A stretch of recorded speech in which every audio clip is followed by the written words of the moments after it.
Hola, bienvenidos a nuestro Expreso Financiero, un espacio donde hablamos de las cosas que tienes que conocer para empezar la semana. Bueno, ¿cómo estás, Esteban? Bien, Gata, bien. Esta semana tuvimos unos movimientos interesantes, entonces estoy bastante emocionado por todo lo que se viene para el cierre de año y la temporada decembrina. Claro, empezamos definitivamente este mes con movimiento, una caída importante del Bitcoin. La semana pasada la acción de gracias, hoy el Cyber Monday. Los mercados cerraron la semana pasada con un poco más de apetito por riesgo, pero esta semana un poco, tal vez un poco más cautos con esos mensajes un poquito más alcistas por parte de la Fed. Chismecitos corporativos, el mercado de renta fija en Colombia bien, digamos, movido, tipo de cambio abajo. Bueno, tenemos muchas noticias. Entonces, Esteban, si quieres, empecemos por esos temas corporativos y qué ha pasado con los mercados a escala global. Bueno, listo, empezando un poco por fuera, yéndonos hacia los mercados globales, la semana pasada tuvimos un comportamiento bastante positivo que no se veía desde mediados de año. Nasdaq subiendo casi un 4.5%. Claro, estamos hablando después de unas semanas con un entorno de turbulencia, con un mes que en lo corrido viene negativo, con toda la incertidumbre respecto a inteligencia artificial, pero estamos viendo, digamos, algunos indicadores de cierta solidez en el mercado respecto al apetito que tenían por riesgo. Entonces, por ejemplo, lo que vimos por parte de la Fed, tanto la semana pasada, algunas discusiones de, bueno, vemos cada vez con más fuerza posibilidad. Algunos analistas en el mercado están hablando de que hay una probabilidad del 85% de que la Fed baje su tasa durante diciembre, digamos una bajada moderada, solamente 25 puntos, pero digamos que esto ha mantenido o ha reducido esa tendencia negativa que veníamos viendo en sectores tech. Lo mismo también cuando estamos viendo los resultados para Thanksgiving, para Black Friday. Amazon está hablando, digamos, de resultados positivos. También hubo como ciertas preocupaciones de un aumento en los índices de, digamos, estafas a través de esas compras digitales, pero digamos que va muy correlacionado también con un aumento en las personas que están comprando. Entonces es común que estas dos cosas vayan un poco de la mano. El tema con esto es que se ha visto un buen desempeño en las compras, ¿sí? Digamos, a pesar como de esta preocupación, el resultado fue bastante positivo. Entonces eso ha llevado a sectores como retail a tener un desempeño bastante interesante y digamos que los resultados a nivel general vamos con solidez para el cierre de año, por lo menos durante la semana pasada. Súper, Esteban. Entonces, un balance es, bueno, cerramos un mes de noviembre con algo de desvalorizaciones, pero digamos la última semana fue mucho mejor y empezamos un mes de diciembre pues con obviamente factores de incertidumbre relacionados otra vez con el tema de la Fed, pero con una mayor probabilidad de que haya descensos este mes, a pesar de que esta semana estemos empezando con cierto ruido por esos mensajes un poco más alcistas por parte de algunos miembros de la Fed. Bueno, Esteban, ahora en términos de chismecitos corporativos, de cosas importantes que tengamos que saber, cuéntanos qué ha pasado. Bueno, por un lado, para los que están interesados en el sector de publicidad, tenemos la noticia de Omnicron comprando a IPG, o sea, fue una adquisición completa, compraron el 100% de las acciones. ¿Y qué implica esto? Y es que, bueno, es una compañía muy grande, ¿sí? Y esta adquisición la convierte automáticamente en la compañía, en el conglomerado a nivel global más grande de publicidad. O sea, en este momento están por encima de cualquier otra compañía. Habían ciertas preocupaciones de, bueno, ¿y qué va a ocurrir con esto? Y si la Unión Europea iba a terminar aprobando esta fusión, porque digamos que dentro de Estados Unidos tuvieron la aprobación, fue un proceso largo, pero faltaba todavía la Comisión Europea. La Comisión Europea dijo, listo, pueden hacer la fusión sin ningún tipo de restricción. Entonces, digamos que ya tienen esa luz verde, ya IPG sale de estar listada y termina ocurriendo la fusión. En este momento ya se anunciaron una reducción, digamos, en la fuerza laboral de 4.000 empleados. Ya desde Omnicron ha hablado de esta, digamos, reducción se ve más que todo a redundancias de puestos de management, pero que, digamos, no están involucrando directamente a las personas encargadas de las campañas en este momento. Digamos, el mayor reto ahora para ellos es, bueno, cómo vamos a seguir afrontando, digamos, toda esta competencia que proviene de inteligencia artificial y cómo vamos a terminar implementándola en los procesos, como toda la discusión alrededor de esta fusión y si esto podría llegar a afectar su desempeño en el futuro. Y hablando de inteligencia artificial, hoy mismo, hace nada, hace unos minutos, salió una noticia de que Nvidia va a hacer una inversión de 2 billones de dólares, bueno, billones ingleses, para comprar una compañía que se dedica a hacer centros de datos y procesamiento de inteligencia artificial. También hacen desarrollo y diseño de chips, pero habrá, digamos que es un foco en el que ya estaba Nvidia. Entonces, esta integración podría ayudar un poco a Nvidia a continuar con su desarrollo de producto, un poco lo que veníamos hablando de que iban a continuar todas estas inversiones en CapEx, adquirir nuevas compañías pequeñas y, digamos, utilizar todo ese cash que han venido recibiendo para inversiones a través de adquisiciones. Entonces hay que ver un poco cómo se desempeña esto y cómo termina reaccionando el mercado ante esta noticia, porque bueno, Nvidia lleva unas semanas negativas, digamos que todavía hay analistas que dicen que muy en el corto plazo podríamos estarla viendo alrededor de los 164, $165, pero habrá que ver cómo reaccionan los Perfecto. inversionistas. Entonces, un wrap-up un poco del mensaje para el inversionista de a pie es todavía hay muchos negocios en el pipeline en muchos sectores y particularmente relacionados con la inteligencia artificial que se están dando y eso pues un poco pues marca como una visión optimista en la medida en que pues hay valor de posibilidad de seguir creciendo en estos sectores, ¿verdad? Así es. Bueno, ahora pasemos pues ya al ámbito local.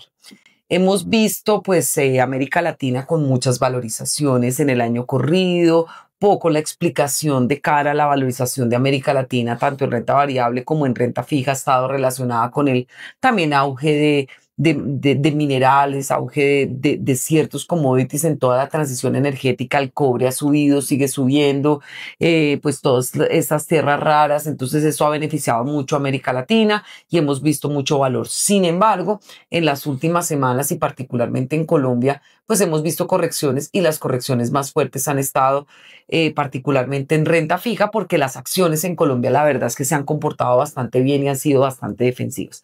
Entonces, ¿qué es lo que ha pasado y cómo estás viendo ese panorama de renta fija en Colombia?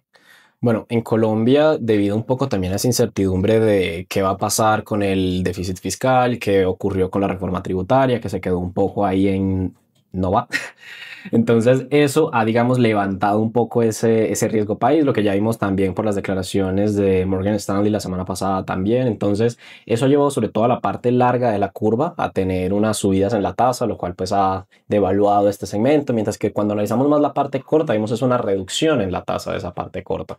De unos cuantos puntos, pero digamos que esto corresponde a el manejo corto que ha estado haciendo el gobierno de la deuda y digamos no es que refleje tanto esa confianza del inversionista en este momento para Colombia. Entonces el inversionista está solicitando un poco más de prima debido a todos estos indicadores que dicen, hombre, está complicada situación. También las declaraciones que tuvimos hace ya varios días por parte de uno de los miembros del Banco de la República de incluso una posibilidad de llegar a subir las tasas.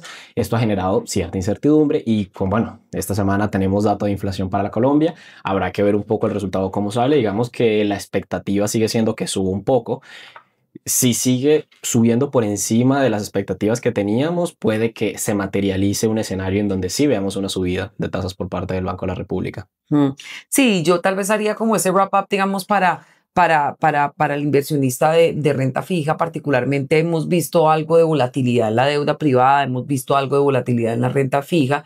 Y esto, como lo dice Esteban, pues muy asociado a una expectativa de mayores presiones inflacionarias y posibilidad que el Banco Central pues no pueda bajar las tasas de referencia, sino incluso tenga que subirlas de cara al 2026. Aunque aún es muy apresurado pues para hablar de unas subidas, pues claramente esto sí genera volatilidad, pero un poco el mensaje es de tranquilidad. Ya la deuda privada está corrigiendo, claramente la renta fija y particularmente la deuda pública pues sigue algo tensionada. Sin embargo, pues también recordar pues que estas son oportunidades también interesantes, que las causaciones de los papeles en Colombia están compensando un poco esa volatilidad de mercado y que también pues no hay que actuar digamos de forma impulsiva en momentos de volatilidad y materializar pérdidas innecesarias, porque pues en la medida en que si bien existen pues digamos oportunidades de mejora y retos en materia fiscal, pues claramente Colombia siempre ha sido un país que ha honrado sus obligaciones. Entonces esto es importante también decirlo porque muchas veces los agentes se preocupan y salen a materializar pérdidas innecesarias. Entonces claramente sí ha habido volatilidad por supuesto, pero el carry en los papeles pues está compensando esa volatilidad. Y el mensaje digamos que para esta semana es pues todos muy atentos al dato de inflación por supuesto, pero en la medida en que también estas tasas pues se mantengan atractivas, pues eso, digamos, esa causación te compensa esa volatilidad de mercado. Perfecto, entonces ahora también hablemos del tipo de cambio, porque el tipo de cambio, pues en Colombia, contrario un poco a lo que ha pasado con la renta fija, pues ha habido como un comportamiento un poco contraintuitivo, sí hubo volatilidad, pero pues seguimos viendo un tipo de cambio más hacia niveles, pues por debajo de 3.800. ¿Cómo ha sido como el comportamiento y como el price to action del tipo de cambio? Porque hemos visto como, digamos, movimientos contraintuitivos. Primero el gobierno estaba monetizando plata y esta semana salieron en los flujos que el gobierno había comprado. Entonces como que el mercado está un poco, digamos, loco con todo el tema de las operaciones de manejo de deuda que generan como cierta, sí, como dicotomía. Entonces, un poco cómo estás viendo eso. Obviamente hemos visto pues un flujo de remesas, un flujo de divisas por parte de las exportaciones.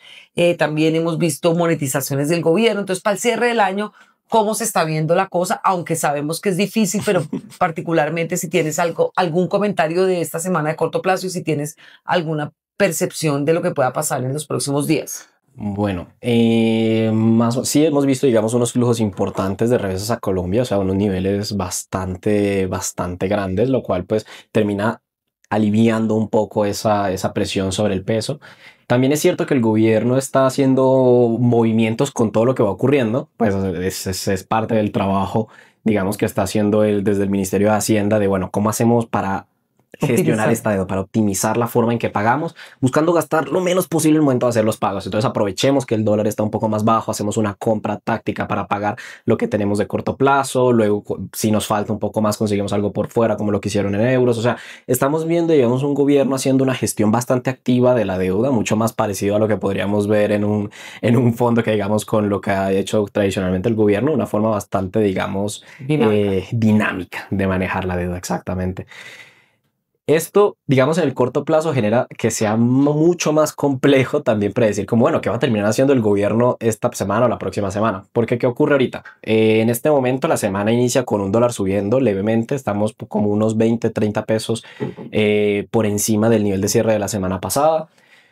Pero también digamos que hemos visto movimientos similares en días anteriores, entonces puede que veamos una subida ahorita corta, un poco motivado por estas noticias, pero tampoco se descarta, digamos, como ya lo mencionamos, una posibilidad de que otra vez volvamos a estar por debajo de esos 3.700, pero también puede que ocurra algún movimiento por parte del gobierno que nos lleve a niveles por encima de 3.750, no, ya está por ahí, por encima del 3.800 incluso. O sea, podemos tener movimientos fuertes en ambas direcciones y son movimientos que no deberían alarmar a la gente, como ya lo mencionaste. O sea, ver un movimiento, ver volatilidad no debería generar esa sensación de pánico, sí, porque digamos un inversionista responsable con una buena tesis de inversión, acompañados de un buen fondo, un buen asesor, de un buen asesor, digamos que van a poder sortear siempre esto como un barco con un buen capitán, ¿sí?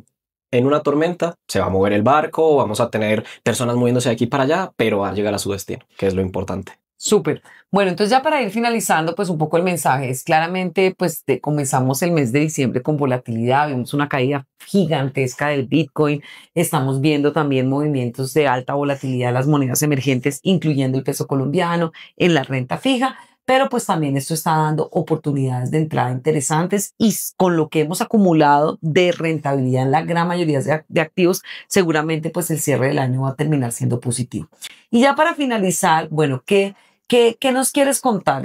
Tal vez un dato curioso, tal vez si hay algún tema ESG que quieras contar, cuéntanos un poquito, digamos, algún tipcito que tengamos que saber y también de qué tenemos que estar pendiente en la semana de datos importantes. Bueno, así como dato curioso, de la misma forma en que hablamos de no montarse como en esas tendencias negativas porque todo apunta a que va mal, tampoco hay que confiarse tampoco de las tendencias extremadamente positivas. De hecho, tenemos el caso de Bernie Madoff, ¿sí? Uno de los, digamos, de los esquemas Ponzi. Bueno, que quería dejar esa como sorpresa para el final y decir como uno de los inversionistas con las mejores rentabilidades históricas que han habido año tras año, pero era un esquema Ponzi, ¿sí? O sea, era prácticamente una pirámide, básicamente, ¿sí? Lo que hacía era que cogía el dinero de nuevos inversionistas y con eso pagaba las rentabilidades que tenía, pero en realidad eran todo operaciones fingidas, ¿sí? Estamos hablando de 65 mil millones de dólares, sí, 65 mil millones de dólares, que hicieron, sí, porque, o sea, nunca se realizó una inversión real y al final fue un analista que lo único que hizo fue mirar y decir, hombre, veo que todo el mundo se está montando ahí toda un aura de exclusividad alrededor de este señor, de sus inversiones, de lo que ofrece. Y lo que hizo fue, sentémonos, miremos y analicemos hasta ver, esto es de verdad, esto es serio, ¿sí? Y eso pasa tanto con las inversiones extremadamente positivas como con las muy negativas. A veces las personas ven un dato levemente por fuera de lo que esperan y dicen, se acabó esto, es el fin, cerremos todo, ¿sí? Y entonces eso genera un efecto bola de nieve, un poco lo que también vimos con Bitcoin. Vemos cierta pérdida, digamos, de atractivo en los activos de alto riesgo, pero también lo importante es sentarnos a mirar por qué está pasando, confiamos en esto que estamos viendo o creemos que va a ser algo distinto y forjar ese criterio de decir, creo que lo que debería ocurrir es esto. ¿Sí? Total. Yo creo que ese mensaje importante es pues, tomar decisiones, pero tomar decisiones informados y nunca invertir en algo que no entendemos qué hay detrás. Eso yo creo que es clarísimo. Importantísimo. Bueno, pues Esteban, te agradezco muchísimo y nada, tenemos que estar pendientes del dato de inflación. ¿Qué otro dato importante para esta semana? Dato de inflación en Colombia, si hay evolución del tema del avance de la reforma tributaria y qué más. Creo que no tenemos más, por lo menos en los locales. Perfecto. Bueno, pues entonces, feliz día para todos. Ay, sí, empezamos diciendo. Y también, si quieren saber más acerca de estos temas, no olviden seguirnos en nuestro Expreso Financiero. Chao.